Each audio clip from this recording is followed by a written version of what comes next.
Good evening and welcome to Law Line. Law Line is a live call-in talk show hosted by the attorneys of Levin, Papantonio. My name is Ben Gordon. I'm here with my colleague Daniel Nye. Daniel and I are going to talk to you tonight a little about hip implants and hip implant litigation. People don't realize this, but hip implants have been around for 60 or 70 years in one form or fashion, but they have escalated in their use tremendously really in the last decade or so. And that's led to problems, as you might imagine, particularly with some of the modern metal-on-metal hip implants you've heard a lot about. Daniel, why don't you tell some of our viewers, until we get some callers, a little about the history and the evolution of how hip implants have come to be so popular? Sure, thanks, Ben. Well, essentially there's really three different types of hip implants that we have out on the market, three major types. First off, we have this. This is the most popular model type of a hip implant, so most of you who have a hip implant probably have this model. Essentially, it's called a metal-on polyethylene, and the polyethylene stands for the polyethylene liner. This is the acetabular cup that goes into your acetabulum. Polyethylene liner fits in there. We have the metal ball, and then you've got the femoral stem that hooks there and goes into your femoral bone. So essentially, this is now known as the gold standard after we've had some problems with the metal-on-metal hips, and we'll talk about that a little more later on. There's also a ceramic, all different types of ceramic hip implants that are becoming more popular now. Specifically, the Stryker Rejuvenate's one that we're going to be talking about. And then finally, the metal-on-metal. Essentially, what happened with metal-on-metal, we had metal-on-metal back in the 1970s and the 1980s. And it was popular back then until they found out about one big problem, and that's metal ions were being shaved going out to the body because they didn't have the polyethylene liner in between the metal and the metal. So metal on metal, you would see this edge loading on the ball, and you have metal ions going out to the body. Particularly the McKee-Ferrar prosthesis was the one in the 1980s where they ultimately did away with metal on metal. And then all of a sudden, around the turn of the century, one journal article came out that all these orthopedic scientists and manufacturers jumped onto the bandwagon and started to promote metal on metal. You know, and essentially, I'm going to leave there and take it over to Ben to discuss really why the marketing had played such a role and trumped science. And let me ask you, as I do this so the listeners understand, we've got a couple of callers, we'll get to that in a minute. Now, is this what you call a modular hip implant, Daniel? Yes, it is. So tell the viewers, if you will, the difference between this modular device with multiple pieces and a device that doesn't have so many parts. Okay. Essentially, modular, there's two different types, modular and monoblock. Essentially, modular means, for the most part, there's a liner. So if it's got a liner, we generally know that it's modular, and by that, what modular essentially means you can change it to all different types. You can have a polyethylene liner, you can have a metal liner, I don't have that to show you, but you can have a metal liner. You can also have a ceramic ball, and then some of the other modularity components will be tapers and things of that nature that allow you to adjust the hip implant as the surgeon's putting it inside of your body. That's great. Very good explanation, Daniel. Before we go to the callers and talk about injuries and damages and some of the problems that we see with some of these implants, I want to talk a little about how they were marketed. Now, obviously, different companies market implants and medical devices in different ways, and there are a number of different hip implant manufacturers, as you know. One of the ones that I work closely on with Daniel is the DePuy hip implant litigation. DePuy is a company, DePuy Orthopedics, that had a recall back in late 2010, August of 2010, of what's called an ASR implant, an articular surface replacement implant, which is, it has two types of devices Daniel mentioned, both the monoblock type of device for resurfacing, which we'll talk about in a minute. Resurfacing is a little bit of a different process, and we'll show you some photos of that, as well as the modular implants that result in a total hip arthroplasty, as Daniel described, with a full femoral stem, as well as the acetabular cup and the intervening components. But the companies like DePuy, like Smith & Nephew, that has another product, like Wright Medical and Biomet and some of these others that we'll talk to you about in a few minutes, market in very different ways. And in particular, companies like DePuy, unfortunately, got the money ahead of the safety. Instead of focusing on patient safety and clinical outcomes and how patients would do with a given product, they got onto a bandwagon, especially in the late 90s and early 2000s, with this notion that this is such a huge marketing opportunity. There are so many people out there who can benefit from orthopedic implants, and particularly hip implants, that they took it from a market of about 100,000 people a year in the United States throughout the 90s, plus or minus, to close to 500,000 people a year by 2010. So in a scant 10 to 15 years, we saw a quintupling, a multiple of 5 times as many people getting hip implants from the late 90s until 2010. Now, is that because the population has become that much more aged in those 10 or 15 years, and 70 and 80-year-olds are that much more prevalent and need hip implants 5 times as much? It's not. What it is the companies decided we can move the technology in a direction that will allow younger and younger people to benefit from hip implants. Problem is, they didn't base it on studies. They didn't do any clinical testing. As Daniel mentioned, there were metal on metal hip implants around decades ago. Why didn't they take off? Why didn't they become popular? Why did they go to one with a polyethylene sleeve in the middle? Because they didn't work, because they were failing. Now, they weren't put on the market in a big way, so no one really got a big awareness of the numbers. So the company said, this is an opportunity where we can put a hard shell with a hard ball and sometimes into a sleeve, where hard on hard is better. These large balls will give a greater range of motion and cause less dislocation, so the story went, and we will market them to 30 and 40 and 50-year-olds instead of just 70 and 80-year-olds. We have one client, I think Daniel, is 29, I believe. That's right. So these things were, put out to a market that would broaden their ability to sell billions and billions of dollars worth of these devices without any clinical safety testing. Now, we'll talk in a minute about the regulatory pathway, because everyone knows about the FDA and everyone thinks, well, the FDA is going to screen these devices, right? These are Class 3 medical devices. The FDA ranks them in 4 classes. Class 3 is something that can pose a substantial risk of harm or safety issues in human beings. It's an implantable medical device, after all. So the companies have 2 different routes to approval. They have either the pre-market approval application, which requires onerous testing and clinical safety data to be established, or they can go a much simpler route called the PMA, called the 510K, which is a section of the Code of Federal Regulations, in which companies can say, look, this device is substantially similar to a device that was on the market previously. They can say that. Don't have to prove it. They can say it. If the FDA accepts it, all they have to get is a pre-market notification, which takes 90 days. Meaning in 90 days, they can have a new one of these designed in a very different way without any testing or safety, clinical efficacy, and they can put that on the market, which is what happened with ASR. Guess what? It turned out it was different. It didn't have these holes for screw fixation, had a much more flat, sub-hemispherical design, which caused multiple problems with edge loading, as Daniel mentioned, a number of different design issues that, because it didn't have to go through the pre-market approval application of the FDA and get that kind of scrutiny, it got on the market very quickly in a big way. 93,000 people in the world, 36,000 or so in the United States. Thousands of them have already filed lawsuits. We represent a number of them. Without further ado, before we go back into some of the other manufacturers, let's take one of our callers. We have 3 lines holding. I'm going to go to the top line. Hello, you're on Law Line. Can we take your question, please? Yes, I was wondering if you could tell me, how do I know which hip implant model I have, and also whether it's a case that you all are pursuing?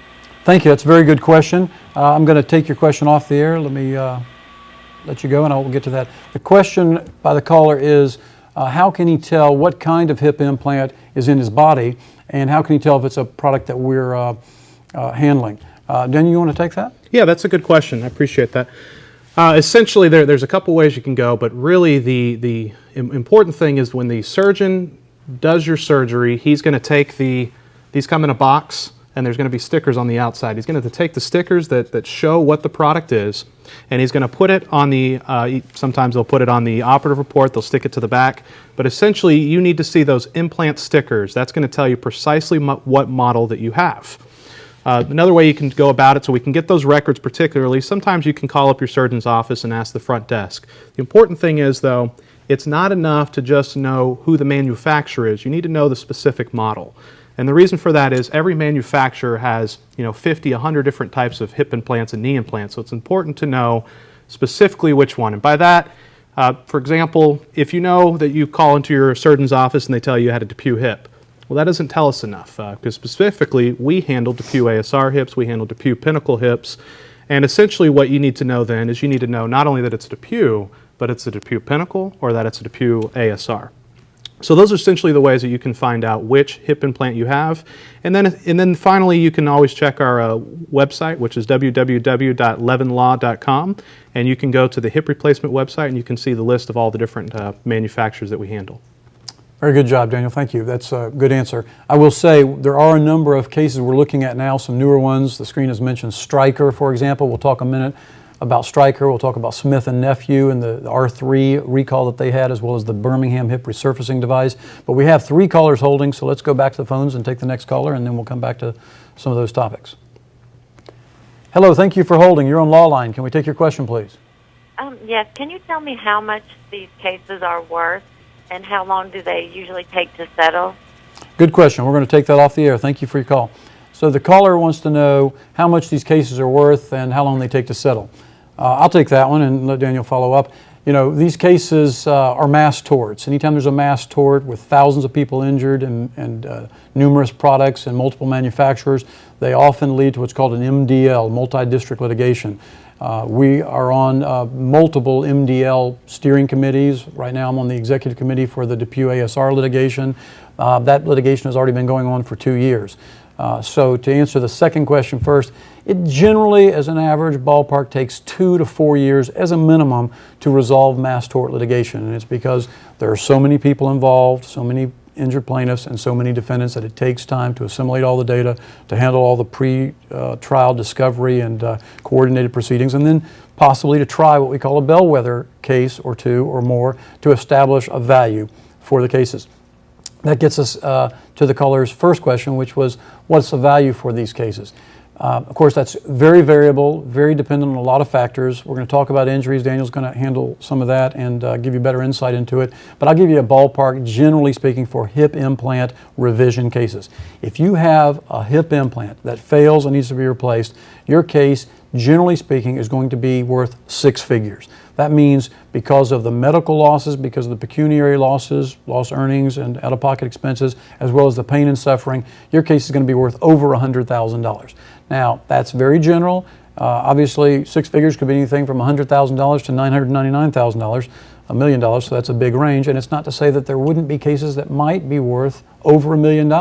We have clients who've had, because of the failure of their initial acetabular shell, they've gotten infections later, they've gotten multiple revisional surgeries, sometimes 4 and 5 surgeries. Those people have $1 million cases. But that's the exception and not the rule.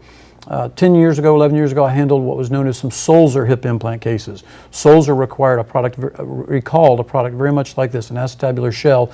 Didn't cause a degree of injuries that some of our current clients are suffering from, and Daniel's going to talk about these metal injuries, metallosis caused by metal debris, but the shell itself failed to osseointegrate, failed to grow into the acetabulum, to the hip socket of these patients, and as a result, they developed a loosening of the implant and pain and suffering until they could get it replaced. Once it was replaced, most of those people did very well. We settled those cases on average for about $200,000. So it gives you a good kind of ballpark for an uncomplicated case of a hip implant that requires revision. Probably you're looking at plus or minus $200,000. If there are complications, it could be much more than that. Anything else, Daniel? Oh, that's good. A couple things I will add to that is essentially the modular cases where we are taking some of those where there's a modular metal liner. Those are going to be an uphill battle to be able to prove the liability on the part of the manufacturer on the modular metal-on-metal liners. Essentially, the monoblock it would be your DePuy ASR recalled product, your recalled Zimmer Duron product, Wright Medical Conserve Plus, and the Biomet Magnum M2A. Those are probably cases that certainly will probably have more of a value than those that have the modular liner. But essentially, I would add that as of right now, we've got an uphill battle. It could take 3 to 5 years for those modular liner cases to come into fruition and see a settlement on those cases. Good points. Thank you for the call, caller. All right, we've got 2 more lines holding. Let's go to the next line. Good evening. You're on Law Line. Welcome to the show, and thank you for calling. Can we take your question, please? Yeah, thanks for taking my call. I was wondering, what are the signs that a hip implant has failed and needs to be replaced? Okay, the caller's question is, what are the signs, and stay on the line, you might have a follow-up to this, the signs that a hip implant has failed and needs to be replaced. Daniel was about to talk about some of the injuries that people are suffering and how they know they've been harmed by a failed prosthesis. So Daniel, you want to go ahead and tackle that one? Sure. First off, the key is when you're starting to feel pain or any symptoms, make sure you go to your orthopedic surgeon. That's the first thing. I can't tell you how many patients and clients that I've spoken with that haven't gone to their orthopedic surgeon over a year and they're having pain and things of that nature. So first thing, go to your orthopedic surgeon. Let them know specifically about the symptoms you're having. Don't downgrade those. Tell them everything that relates to the hip pain that you're having. He's then going to do a series of orthopedic exams, and he's going to be able to figure out, localize where the localized pain is, or if it's just a generalized pain, things of that nature. But on top of that, for the metal on metal, I want to talk about those specifically. Really what we're seeing is you're seeing those metal ions going out into the body, and it's causing shavings to get into the tissue, the synovial fluid, to get into your bone, and also into the bloodstream. Now essentially, the first time that you go to your doctor, they may have only been taking an x-ray when they realized it was a metal on metal hip implant. Now the FDA has come up with new recommendations as to cobalt chromium blood test, taking a Mars MRI, CT scan, or ultrasound. The cobalt chromium blood test is going to detect, those are the metal ions coming off the cup or from the stem, and it's going to be able to detect just how much cobalt and chromium you have in the blood. And at some point, depending on the hip prosthesis, things of that nature, generally, if you've got over a 1 parts per billion for cobalt and chromium, there's an indication there may be something there, especially if you combine that with the symptoms that you're having. But in addition, if you may also not have any pain at all with a metal on metal hip, and you may have problems with that hip. So it's important to make sure you get the cobalt chromium blood test and follow up with your orthopedic surgeon, especially if you've got a metal on metal hip implant. So Daniel, what if, like our caller here, for example, goes back to see their orthopedic surgeon and has some of these kinds of symptoms like pain and gets the blood test, and the blood test says they have 10 parts per billion of chromium or cobalt, and the doctor says, well, let's just take a wait and see approach. What would you tell this patient? Okay. I'd have a little bit of a concern if the doctor hasn't done anything else. Oftentimes, it may be wise for the doctor to do an ultrasound or do a Mars MRI, not necessarily recommend that you revise the product right at that time. The doctor also has to take several factors into account, your age, activity, things of that nature, and determine whether or not you should have a revision. But ultimately, if you have a cobalt chromium blood test that's 10 parts per billion, I would recommend calling us and having discussion with us. There may be the possibility that you need to go seek a second opinion as well. Yeah, I think that's a good point. I would tell you also, caller, definitely if you're having these symptoms like pain, popping or clicking, audible noises with the prosthesis, these are signs that there is some loosening or some kind of failure of the device. And if you have a surgeon, and we've had this happen, who simply does not think anything needs to be done clinically, surgeons over the last 2 years have come a long way. A lot of them have done a 180-degree turnabout, particularly on the metal on metal implants, as Daniel says, with people having these kinds of symptoms. Generally speaking, if there's severe pain, even if it's just subjective complaints of pain, but by itself, that may be enough to require revision of the prosthesis. Obviously, we're not doctors, but it may, as Daniel said, lead you to need a second opinion. Certainly, if you've got any kind of radiographic evidence of loosening of the prosthesis together with pain or these elevated ion numbers, most surgeons these days are going to say it's better safe than sorry. Early removal leads to less tissue damage, less abductor muscle damage, less bone loss, and therefore a better, less complicated revision and hopefully a better long-term result. So, did we answer your question, caller? Yes, you did. Thank you. All right, thanks very much for the call. One other thing I'd like to add to that as well, it's very important that as soon as you're having those symptoms that you go to the orthopedic surgeon. The other thing is, when the orthopedic surgeon recommends that you have a diagnostic test, make sure you do it. If you end up neglecting your symptoms or don't do the appropriate diagnostic test, you may run into several significant complications as a result of these metal on metal hip implants. First one I'd talk about is a pseudotumor. You can have a pseudotumor that forms inside of your body. You can also get a crack in the acetabulum. You can get a joint fluid washout where you have a total dislocation. And finally, you can also have eating away of your adductor muscles. All of those can be very significant. And in fact, I've got patients and clients who have had each of those problems as well. So You need to get those diagnostic tests as soon as the doctor tells you, and make sure if you're having symptoms to go into your doctor. Don't ignore them. Now, thank you, Daniel. We've got one more caller holding, but before we go to that call, let's talk a little about some of the other products that are out there. Now, we've talked in the past about Sulzer implant that was recalled because of a manufacturing problem they had. We've talked about the design issues with the ASR, some of those design issues and why it was recalled. I mentioned earlier, and I'll talk a little about it now, that Smith & Nephew created a product called the R3. The R is an initial for their reflection series of implants, and the R3 refers to the fact that they have this new, as of a couple of years, 3 or 4 years ago, group of modular components for their hip implants, for total hip arthroplasties.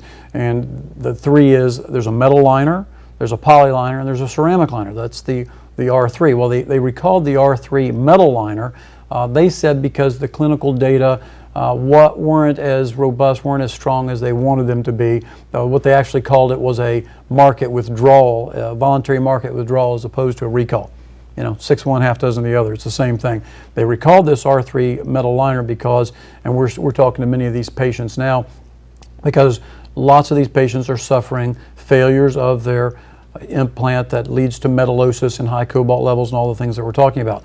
But one of the concepts that's interesting about the R3, and we talked a little about the FDA earlier, is that they had that device approved under a pre-market approval application that was part of the BHR, the Birmingham Hip Resurfacing Device, that was approved in 2006 by the FDA as the first major resurfacing device. There are 3 companies that have these resurfacing devices, and I'm going to show you a picture, see if you can see this, to kind of explain a little about what resurfacing is. This is a picture produced by Smith & Nephew. I don't know if we can zoom in on this, that shows you over on this side the actual femoral bone where the cap is implanted with a pin straight down into the person's femur instead of a long, show them that femoral stem. So instead of a 7-inch long femoral stem, you have about 1.5 inch, 2 inch long stem that sticks into this cap that goes onto the femur. The idea is that there's more bone preservation, less bone loss, because typically when you do this type of implant,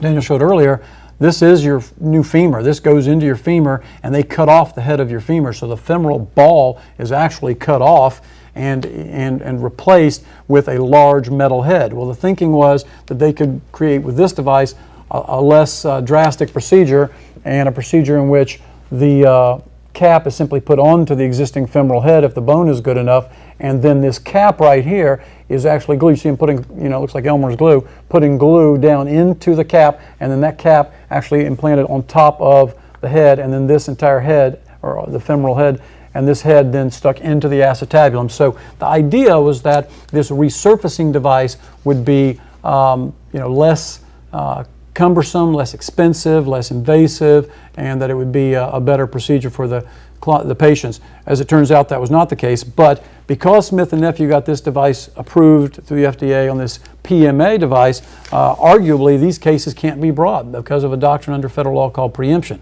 So they got the R3 liner approved under a supplement to that device, but we're fighting that. We don't think it's right.